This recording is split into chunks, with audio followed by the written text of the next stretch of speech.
to Drummers Only Radio. Drummers Only is the UK's leading drum shop with store locations in Glasgow and Leeds. Our podcasts are full of interviews, gear reviews, and much more from the unique perspective of a drum shop. The show is hosted by two pasty Scottish dudes who talk real fast. Whoa, slow down there, Braveheart.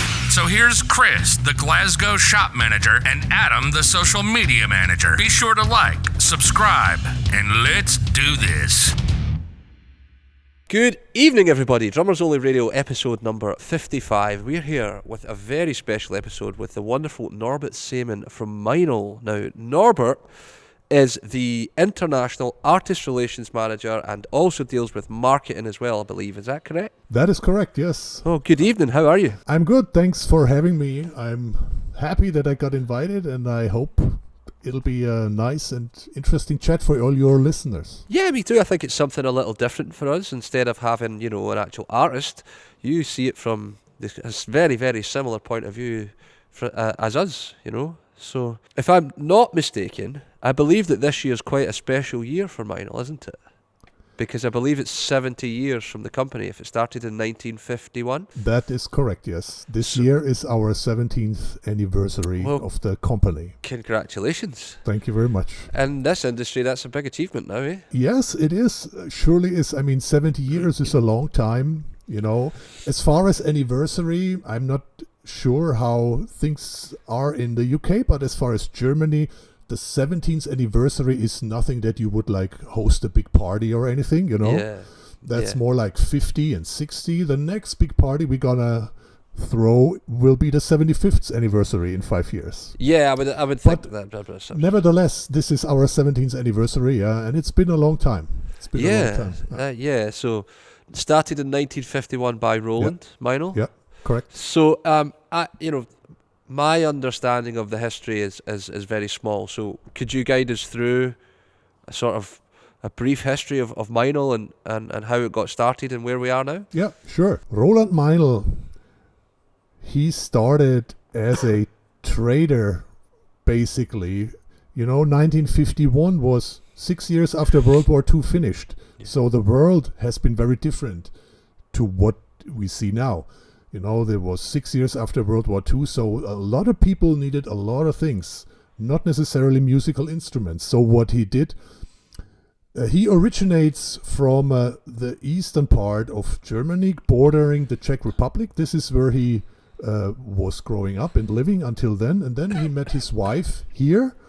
And basically what he did, he traveled back and forth, and he was bringing an accordion or some other musical instrument. And what he took back was a bag of potatoes or some other things people really needed, So he started to get into exchanging all kinds of goods that were needed at the time, and musical instruments were one of them. He has a musical background because his job that he learned was a wind instrument maker. This is what his job was, a wind instrument maker. So he had always a very close affiliation, a close connection to music and musical instruments.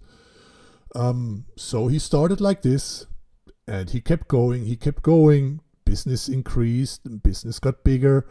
At some point he realized that cymbals would be a nice instrument to have, because those were lacking at that time. The only cymbals that were available were like toys, made for children, toy cymbals, not quality cymbals at all. Though these kind of instruments were missing, and then he thought, okay, well, if I can't get them somewhere, I will have to make them myself. And he basically started by trial and error in his basement here in the city of Neustadt an der Aisch, which is in Bavaria, to produce the first cymbals in the mid-50s, late 50s, around that time. And besides that, he kept the trade going with musical instruments. And then not long after, things became bigger and bigger, and fast forward a little, we became the first distributor of Hoshino in Japan. Hoshino is the company name for Tama drums and Ibanez guitars. So we started to import Tama drums and Ibanez guitars, and we were doing wholesaling in Germany to music instrument stores. And and still to this day, we have like two directions. One is the distribution side, where we actually import musical instruments, still Hoshino, Tama, Ibanez brands, but also other instrument brands that we import and sell in parts of Europe as a distributor. And the other side is Meinl, the manufacturer, where we started to produce cymbals, like I just explained. Later on, we started to get into the percussion business, congas, bongos, timbales, cowbells. The whole percussion range started in the 70s, and then step by step, the manufacturing side became bigger and bigger. We started to export worldwide. Nowadays, we export to roughly 80 countries all around the world. The quality of our instruments became better and better. We started to invest into new machinery. Then a couple years later, like now late 90s, 2000, we started to our own factory in Turkey, where all our Bison cymbals are made. And that in the same year, we started Meinl USA, which is our own distribution and office now in Nashville. It used to be in Miami. Now we are based in Nashville. And a lot of artist relation activities were done in the early 2000s, 2005, 2010, all these years. We signed a lot of artists that were really happening at that time and are still happening very much.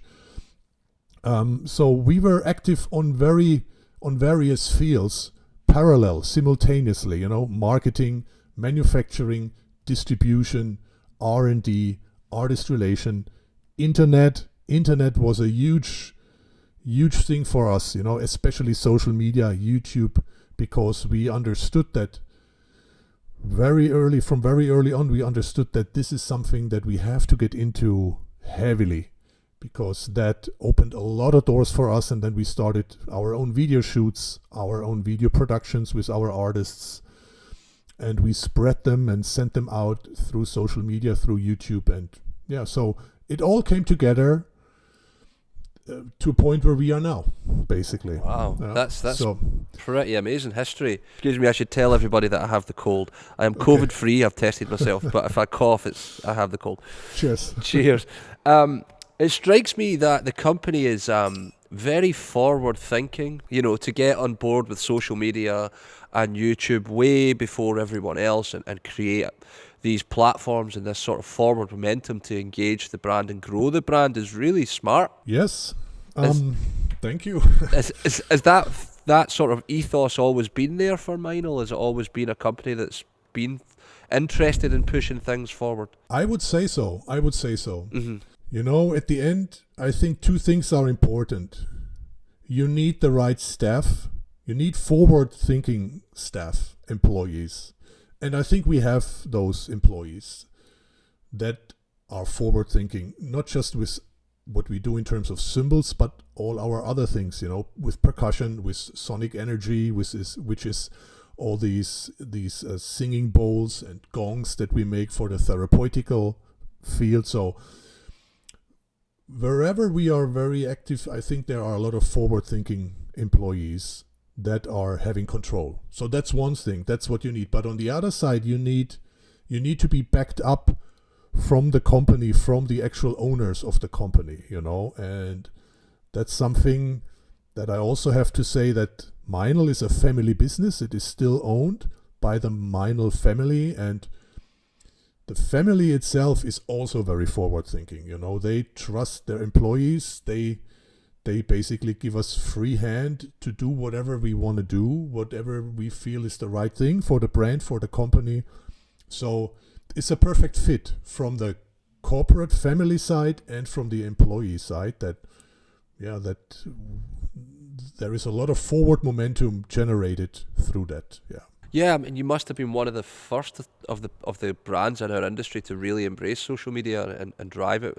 Pretty sure Instagram was massive for you guys, and Facebook way before everybody else, Yes, like I said, we understood the relevance and the importance of these new platforms, and especially, we also had a vision for this. It's not just, okay, here it is, what can I do? It was like, how can we really use this? How can we really embrace this new technology and move forward with it? Yeah, but here's the thing though, like the product also has to be great, Of course. And it seems like a really simple thing to say, but yes, it's not always, is it? It's not. We've seen in this industry time and time again brands that are really that get all that side of it right, the media side, and then develop a product that's not.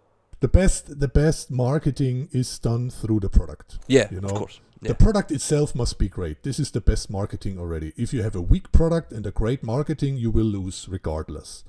If you have a great product and a weaker marketing, you will still have a great product and it will still sell and you will still be successful. Now, in a perfect world, you have a great product and a great marketing, and if these two things come together, magic can happen. Yeah, absolutely, and I think it has for you guys. I think it has.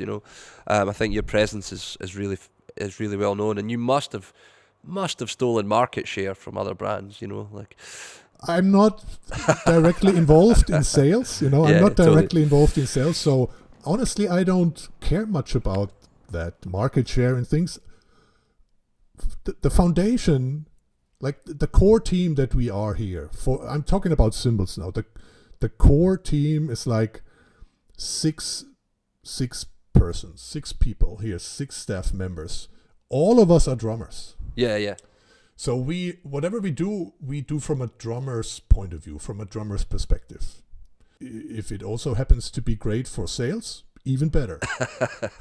But our customers are drummers, not taxi drivers or pilots, unless they are drummers at the same time. Totally. So we work from a drummer's perspective. From drummers for drummers has been one of the major claims that we used to use for many years. From drummers for drummers. Yeah, and that's how it is. When the shop opened, that was one of the key things. It was a drum shop run by drummers. Exactly. It wasn't. That's what you want. Yeah, absolutely. Because the conversations they have context. If you and I talk about hammering and darkness and weights of cymbals, we all understand what that means. Yes. So it makes everybody's job easy, hopefully. Yes, and the good thing about this is that this is a universal language. Yeah. If I talk to you about this, you'll understand. If I talk to some guy from Australia or Thailand or America or Brazil, we all talk the same language. Yeah, for sure. And absolutely. That's the beauty of this business. Yeah. Amazing. The drum community is a very special community. It's the best community to be working at. Yeah, agreed. It's very, very, very different from any other instrumentalist group. Yes, absolutely. Singers don't hang out. Not as much. Not at all. Much, no way. So you've been with the company from 1990? Yes. So how did you start? What got you there, and what was your job? Has it always been the same job, or did you have a different perspective at first? Or well, I started to play drums 2 years before I joined Meinl. Oh, the wow. Thing is, I grew up not too far away from here, maybe like 30 miles away from where Meinl is based at. I was growing up there. I was living there. My parents still lived there. So I was starting to play drums as a hobby, and I had no idea what Meinl is. I started to buy drum magazines, and then I go through all these drum magazines and I see advertising of Meinl and of Tama drums, because we distribute Tama drums, and the contact address for Tama drums was Meinl, and obviously the Meinl ads showed a contact address, and it was also Meinl. And then I noticed, well, this city is not that far away from where I actually live. You have to keep an eye on that. So 2 years later, I was finishing school, and I see a little classified ad in a local newspaper from Meinl, and they were looking for trainees. They had job offerings for like a trainee. And I thought, well, I think that's it. And then I just applied. And a couple of weeks later, I got a phone call from the company, and then I got interviewed, and that was it. The interview lasted 5 minutes, and I had the job. And my first job, like I said, was I was having a formal job training as a sales person, sales activity, wholesaling, and import export. This is the job that you learn when you start a training here. This is the job that you learn. But I couldn't care less about what kind of job that is. All I wanted was to work here at Meinl, because I was a drum nerd already at that time. And then I finished the job training after 15 months, and then I had to stop for another 15 months, because back at that time I had to do national service here. Oh wow! Yeah. Everyone, like every German male, young man had to do national service. For 1 year? 2 years? 15 months. 15 months. Wow. So I stopped, and I had to stop, and then after this was over, I returned. And then for a couple of years, I was handling all the import business for Meinl. Like, I was doing all the customs clearance. I was doing all the forwarding, the transit shipments, and all that kind of stuff. I was responsible for that. But Mr. Meinl, my boss, he realized very soon that my real passion is in like working with drummers, because I'm a drummer myself, like to be more involved in the actual musical side of Meinl, like product development, artist relations, all these things. And then he offered me the job as artist relations manager, because the guy who has done it before me, he quit the job, and then this was an open job position, and then he asked me if I wanted to do it, and this was in 1998. And I started in that year for Meinl Percussion and Meinl Symbols as the International Artist Relations Manager. I was basically in charge for the entire world. Wow. I was the only one, yeah. For percussion and cymbals. I mean, keep in mind, at that time, Meinl wasn't as big as we are now. Yeah, for sure. That's like 23 years ago. Yes, it was 23 years ago, exactly. But then, in 2000, we opened Meinl USA, and then a couple years later, we understood, okay, we need a dedicated US artist relations guy. So we hired Chris Brewer, who to this day is still our US artist relations manager, working out of our Nashville office. And then I started to work very closely with all our distributors, because I can't do artist relations for Australia, for example, because it's just too far away. So I was working with our distributor, Australian distributors, and all other distributors in terms of artist relations. And this was when marketing really became much, much more important. And I mean, now we have Joe, who is Meinl Artist Relations for the UK. Our friend Joe. Your friend Joe, yeah. Yeah, we love Joe. Hi Joe, love you, man. Great guy. Chris at Meinl USA. And then we have Dorian, who takes care of our East European countries for artist relations. And then we have Herman Barato, who handles all our Latin American artist relations issues. And then I basically take care of the rest of the world, together with our distributors, or a lot of guys I handle direct, like Benny or Annika, all these like big name guys that we have a direct relationship with. Yeah, and I think that's really important. That there is that, number one, that you've been at the company for that long and doing the job for that long, and two, that these artists that are at that level can just call you and it's all good. It's I know that's the same for artist relations all over the world in every sort of field, whatever the field is. But with musical instruments, it's slightly different, because they might need something like, now I got to get this to here because of X, Y, and they can call you and you can make that happen. I can at least try and make it happen. Yeah, absolutely. Yeah. And I make it happen. If there's a way, we'll find a way to make it happen. And these days, it's not like calling anymore so much. It's like WhatsApp, Yeah, man. Yeah, I get it. Like nobody wants to phone messages. you. No direct message, but it's 24/7. I mean, weekend or not, it doesn't matter. You're always accessible for certain people, always. Yeah. And that's, I don't mind that at all. Over the years, you become close friends with those people, and they call you not just to let you know, hey, I need a cymbal replacement tomorrow somewhere. They just call you and you have a chat. How are things? How is the family? How is this? How is that?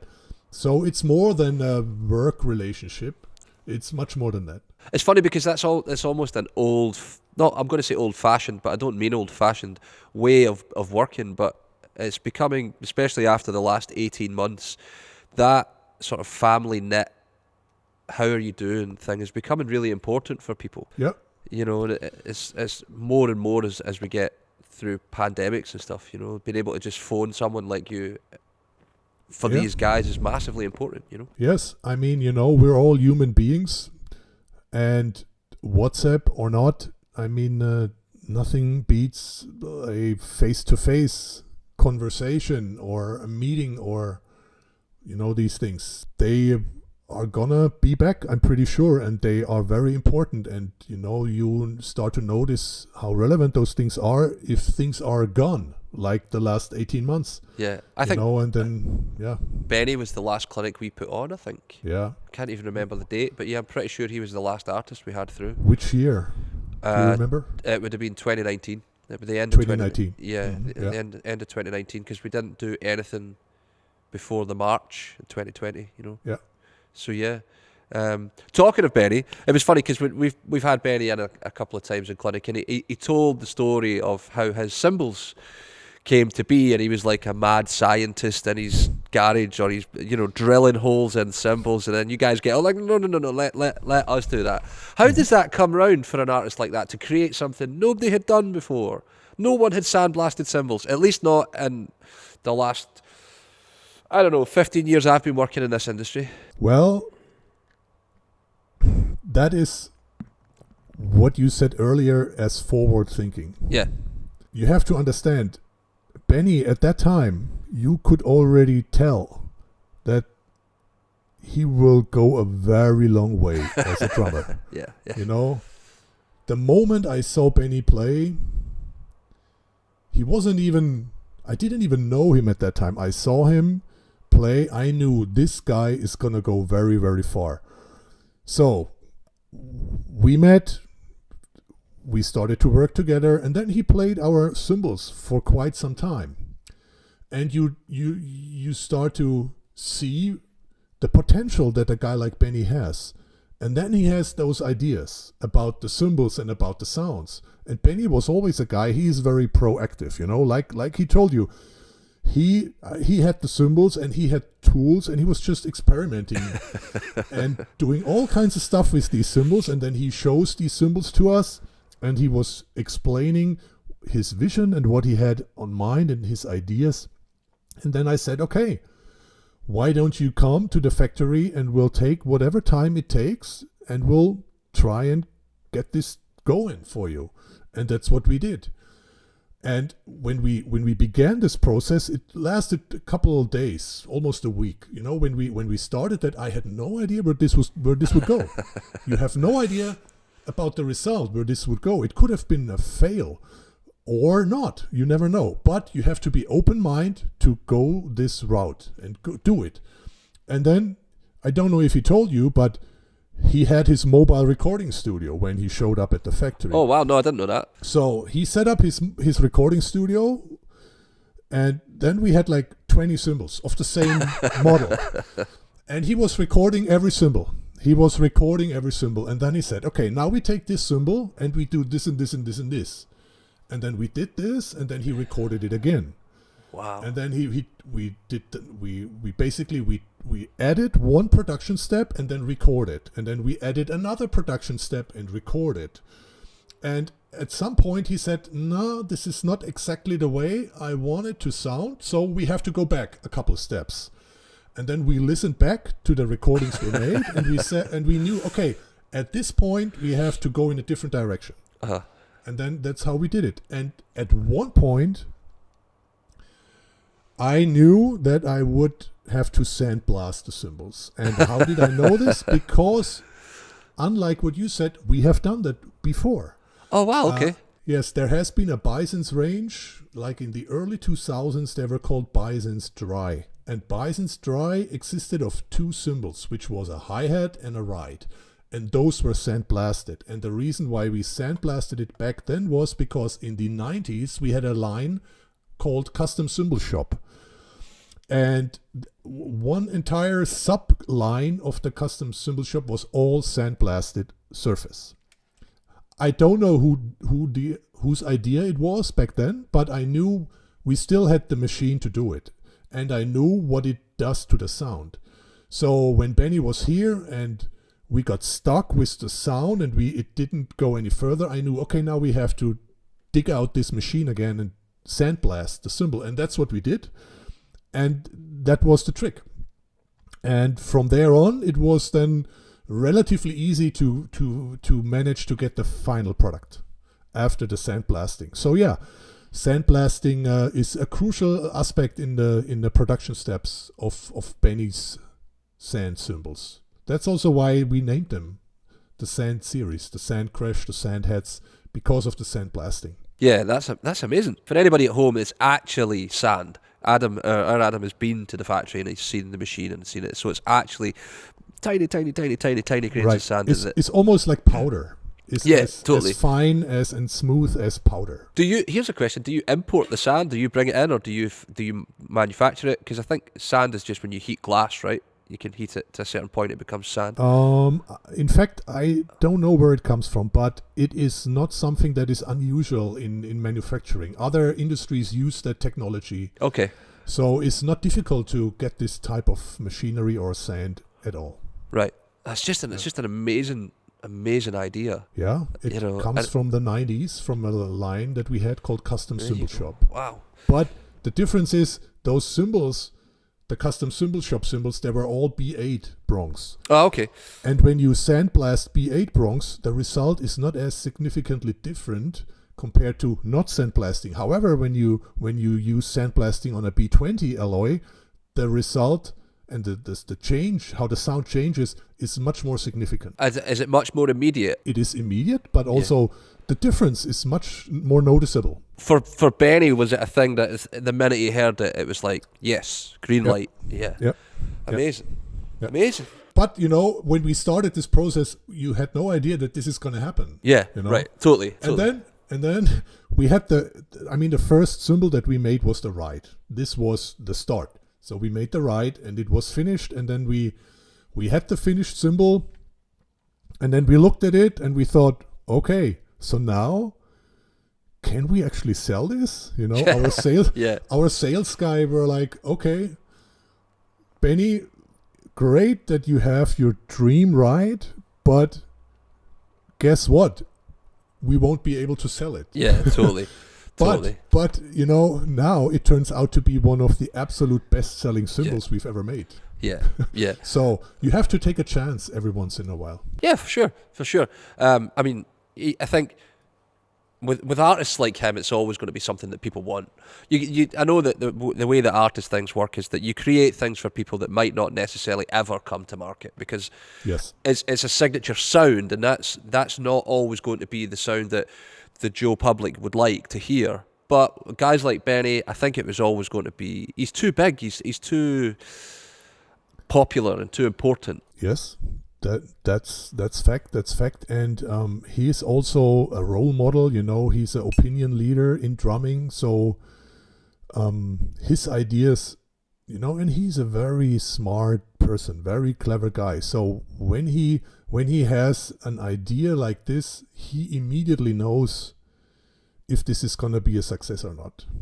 Totally. He has one of the best-selling signature snare drums of all time. The Sonar, yes. Yeah, it doesn't surprise me at all, yeah. So, you've just brought out a new line of cymbals, the classic custom dual cymbals. Now, if I'm not mistaken, and please correct me if I am wrong, but these cymbals have the biggest manufacturing process of any Meinl cymbal in the catalogue. Is that correct? That is correct. Ah, cool. So take me through it. How does it? How does a cymbal like that evolve so far? Where should I start? There are two fundamental things. One is a cymbal made in Turkey. Almost everything. I mean, all the hammering, all the lathing, all of this is handmade, entirely handmade in Turkey. So this means you're very flexible, you can change things in the production process very easily. Okay. The other side is our manufacturing here in Germany, which is very technical. There is no hand labor involved. It's all machine computerized manufacturing. Uh-huh. So if you establish a manufacturing process, you have to be sure that this does not only work for one piece of cymbal, but for hundreds or thousands pieces of cymbals. Uh-huh. And with Classics Custom Dual, this was the case, and it's an entirely machine-made cymbal. First thing, the alloy. The fundamental tone of B12 is already a very warm and a very dark tone. Not as dark as Bison's B20 alloy, but it is a nice compromise. Is B12 something that only Meinl use? No. Okay. I wasn't sure. I couldn't remember. No. It's a commonly used alloy. Yeah. From other manufacturers too. And then, basically anything that you can do to a cymbal from a technical manufacturing point of view is what you see in that cymbal, meaning the pressing. Cymbals are pressed into shape, then they are over-hammered, and then the black finish is applied, then they are lathed with a wide lathing, then the edge is like a pinpoint lathing working step, then you have to polish and buff the edge, then you have to lacquer the cymbal, protective coating, then you have to put the logo on. In between, the cymbals go into an oven, like a furnace with a certain temperature, so the lacquer connects to the metal, and also the lacquer of the logo connects with the metal. And then with the trash crashes and the trash china, you have to punch in the holes. Then you have to do a quality control. Every step of every manufacturing step ends with a quality control. So all of this is just like everything that you could do to a cymbal is utilized in this line, is what you see in this line. Well, it works because they sound amazing. Yes, thanks. The edges, because of the lathing towards the edge, they are thinner compared to the center of the cymbal, and this gives them a flexible feel and like a faster response when you crash them, Still, the dark, thicker center projects more power. Yeah. The bells are pretty heavy, pretty massive bell, projects a lot of power. They cut through, and then the B12 alloy in general has a warm fundamental tone, so a lot of things come together in this line, and you also have to consider the price point where those cymbals are priced at. They are extremely well priced and a very affordable line, but still a sound which is outstanding in this price range. Yeah, absolutely. It has done very, very, very good for us. This line has been a real good success so far. So how long would a line like that take to come from concept to finished product? The concept, the first idea for this line we have had in January 2020. Oh, okay. So that's relatively quickly. Yeah. This was the first time where we actually expressed this idea and had the first Photoshop drawing and stuff. Uh-huh. We didn't specify any sound idea yet. We just thought, okay, Bison's dual cymbals are extremely popular. Mm-hmm. They sound extremely nice. A lot of fans of this line out there. So we thought, okay, how can we expand this dual idea onto other lines as well? And then we already had Classics Custom Dark, and then it was almost a no-brainer to come up with that idea. So the first kind of drawing was in January 2020, and then we immediately started to work on first prototypes. The thing then is that when we develop cymbals, we're usually a team of 6 people. 3 are based at Meinl USA and 3 are based here. So we make all the prototypes, we test the prototypes, and then we ship them to Meinl USA, and then they test, and then they give their opinion and their insight, and then they ship them back. So there's a lot of shipping involved. And then a month ago, maybe a little longer, is when we launched them. Then you have to decide what models are you gonna include in the line, which sizes, which weights, which models, trash crashes, trash splashes, all these things. Do you offer pre-packaged sets? All these questions then are discussed, and decided, and then at the end and then a lot of video needs to be taken, a lot of photography, a lot of copywriting, blah blah blah blah blah, until the final launch. Until the final launch, there is a lot of work that goes into a project like this until you can finally launch it. Yeah. So are things like the cymbals that you decide to produce within a line like that, are they led by fashion or trend? So if you decide that you're going to make 14-inch and 15-inch hi-hats, is that because 15-inch hi-hats are really popular right now, or is it just you what cymbals sound the best from the sizes that you prototype? There is definitely trend involved. Yeah. I mean, the experience that we have, we see what the market needs, how the market reacts. We see drummers on drum festivals. We see our artists. We see YouTube videos, and you get a feeling of what the trend may be right now. Yeah, totally. Yeah, we see it in the shop all the time. Exactly. Yes. Of course, our sales team, gets feedback from guys like you, from our retailers, from our customers. So all of this comes together with us here, and the 6 of us, then we decide together, okay, what we're gonna do. But each one of us gets different kind of feedback. I get all the artist relations feedback. Other guys get all the sales and retail feedback. Then the guy from the production, they give the feedback in terms of what can be done production-wise. Not each model is possible to make from a production standpoint. So you need all these kind of different angles, and then you need to throw it all on the table, and then you decide at the end what's going to happen. Yeah, for sure. Sounds great. But trend is a big factor, of course. Yeah. I think it's often forgotten about that it is a thing that, with any manufacturer, it's like fashion. It's just it goes round about. What the music calls for. Totally. What the music calls for. If you have a band like Animals as Leaders, I mean, like a series, like Bison's Extra Dry or Bison's Vintage, would probably not exist without the feedback we receive from guys like Matt Garska, because he needs that type of sound for the music that he plays. Yeah. And then it's on us, the manufacturer, to make it. Yeah. You mentioned drum festivals. Meinl has its own festival. Yes. How did that come about? That's really cool, because what a great idea for a cymbal company to put a festival on. Makes so much sense. How did that come about? In 2004, we built a new cymbal factory. And when the new cymbal factory was completed, we had like an open day. We invited the local people to visit us, to check out this new factory. Because, the local people, they see the factory every day and they wonder what's inside those buildings. So we made an open day for the local people who live here. And then we said, okay, now we're going to have an open day.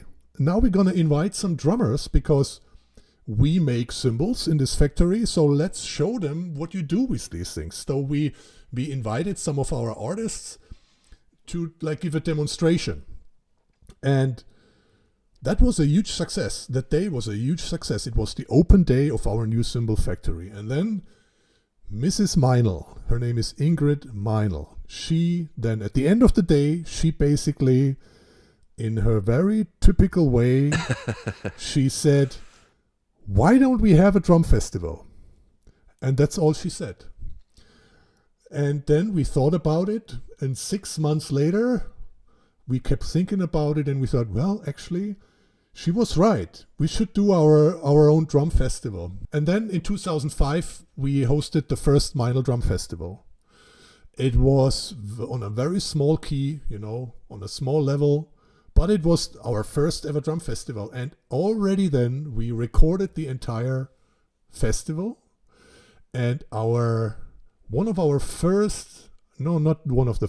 first YouTube video we ever uploaded was from that festival in 2005. The quality is horrible. Audio quality is just very, very bad. But it's still on there. You can still watch it. And You know, I'm going to go and watch it like as soon as we're it's a finished. Thomas Lang. Okay. It's a Thomas Lang video, and he's using a acrylic sonar kit. Oh God, yeah, I remember that. That's years ago. Huh? That's what, Years ago. 2005. Yeah. And we only had one camera, no moving Amazing. cameras, nothing. One camera and a stereo signal from the mixing board, and this was all we had. But hey, it's there, and it's been viewed millions and millions of times. Yeah, I mean, Thomas Lang's he's Thomas Lang. And it was the first YouTube video we ever uploaded. And from there, every year after year after year, we hosted another festival, and it became bigger and bigger. More people visited, more artists. And then we had to relocate to another location. And then we started to do the first international Meinl drum festivals. The first international one was held in Moscow, Russia, and then Mexico City, Copenhagen, and Warsaw, Poland. Those were the international Meinl drum festivals, and all others were held here. The last one was in 2017. And then in 2018, or I'm not sure, I think it was 2018, the last Meinl Drum Fest. And then 2019, we planned to take a break, and then 2020 was already... Yeah, forget it. Yeah. Forget it. And there will not be one next year either. Oh, okay, so that was going to be my next obvious question. No, there is not going to be one next year either. But, of course, I mean, it all depends how this develops, but there will for sure be another one, but not next year. Yeah. What was a sort of... I mean, it's not... Like, what I was going to say was what is surprising to me, but having spoken to you now, it's not really that surprising, is you decided to make a Meinl stick and brush. But having spoken to you for the last 45 minutes, it's really not that surprising because of how the company thinks and how the company pushes forward. But I have to say, they're tremendous. The quality of the drumsticks that you put out and the brush and accessories that come out are really something else. What made you decide to get into sticks? Because obviously it's not necessarily the most natural progression for a cymbal company to make sticks. I know Zildjian do it and things like that, but it's not, it's a entirely different process. It's manufacturing different material. I know you use wood for some of your percussion, but The idea, in fact, came from percussion. Right. Because we have always had like accessory sticks and these kind of effect type sticks in the percussion section of Meinl. When I started at Meinl in like 1990, at that time we had sticks already, official Meinl sticks. We discontinued them shortly after, but we had a full range of sticks back then already. Uh-huh. Not many people know this, and of course by now they're all broken anyway, so they don't exist anymore. But the original idea came from percussion. We had these sticks, and more people were asking about them, and so the progression came from percussion side more. I have to say I'm not involved in our stick business at all, but it originated from the percussion side with all the accessory sticks and so on. And then it was a logic step to go full line.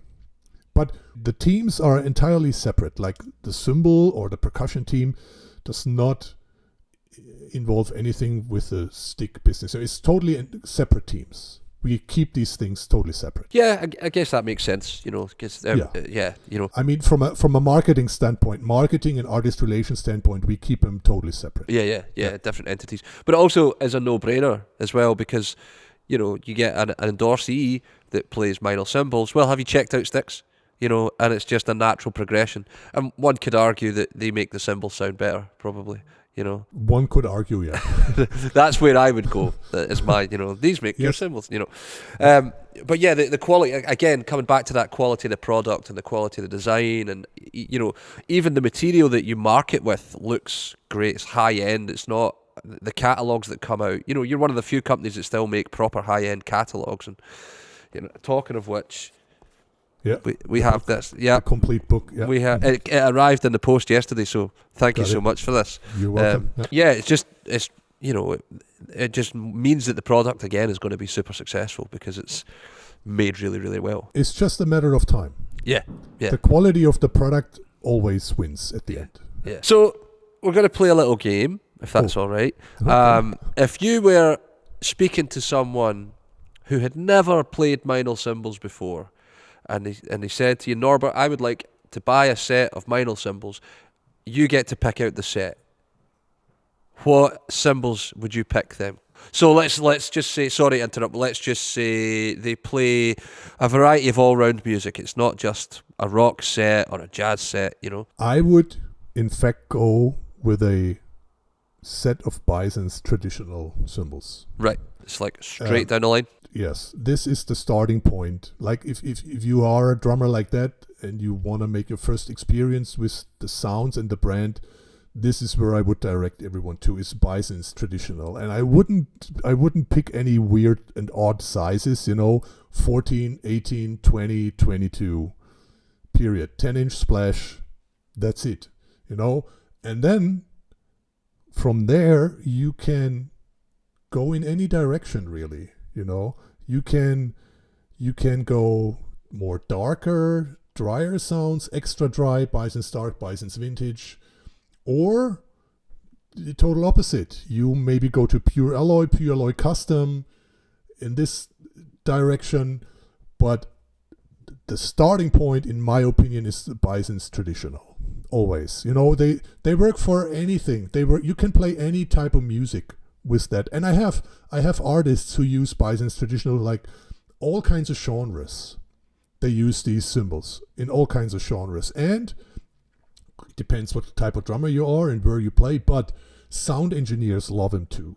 Oh, really? Because, the frequencies are so nice. They blend in very nicely. They don't interfere with like frequencies from the singer and things. From the house engineers, they have a very, very easy job making them sound good. They don't have to be worried about blending in with other frequencies that are annoying.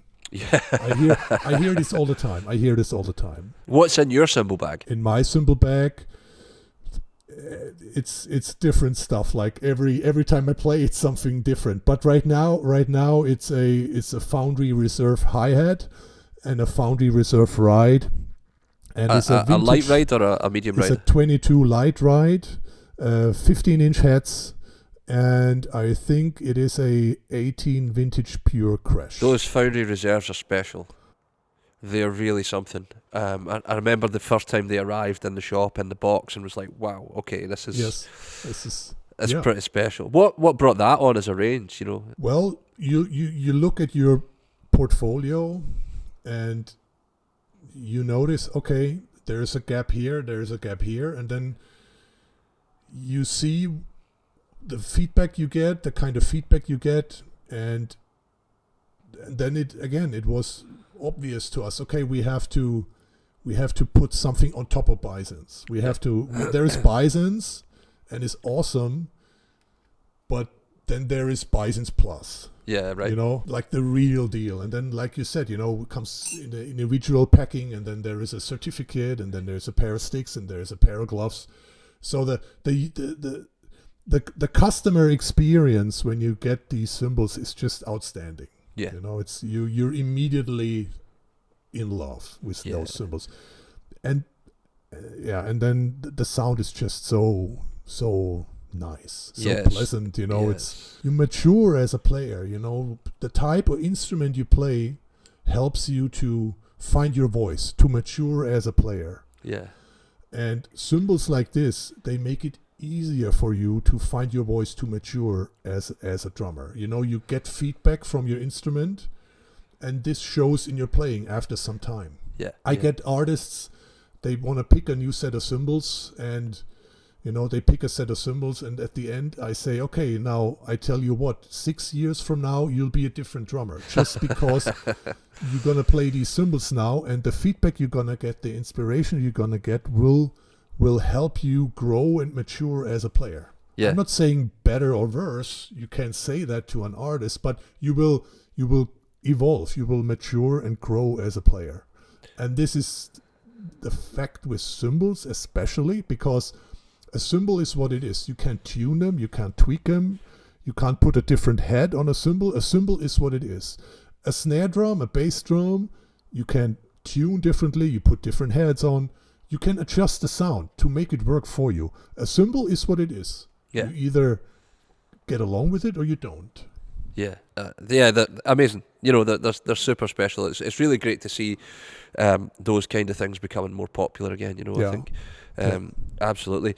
Well, Norbert, this has been brilliant, man. This has been really fascinating. I thank you so much for coming on and giving us an insight into your wonderful products, your wonderful company. You know, we have a lot of love for Meinl here. You know, they're really well made, as we've talked about. You know, so. It's been really nice to have a different insight, so I appreciate it, man. Thank you so much. Thank you for having me. I also appreciate it. I want to thank you for your podcast, for sharing your insight and your knowledges with the drum community. And of course, thanks for your support for our brand. It's much appreciated. Not at all. And if people wanted to find out more about you, where can they find you? I'm on Instagram, Norbert at Meinl. Beautiful. Norbert at Meinl on Instagram is where everyone can find me, or anything that anybody wants to know about Meinl Symbols or anything. There's just one email address that everyone needs to know, which is info@meinlsymbols.com. And this goes straight to my inbox, and I personally reply to each email that goes into info@meinlsymbols.com inbox. So that's very easy to reach out. Great stuff. Well, we'll make sure to share all these things when we post the episode. Cool. So yeah. But thank you so much, man. Thank you so much for coming on. Really appreciate it. Been a pleasure. Thanks for listening to this episode of Drummers Only Radio. You can find us online at www.drummersonly.co.uk. Drop us a line. We're on Facebook, Instagram, Twitter @DrummersOnlyUK. Make sure you subscribe to the podcast. We're on Apple, Spotify and YouTube.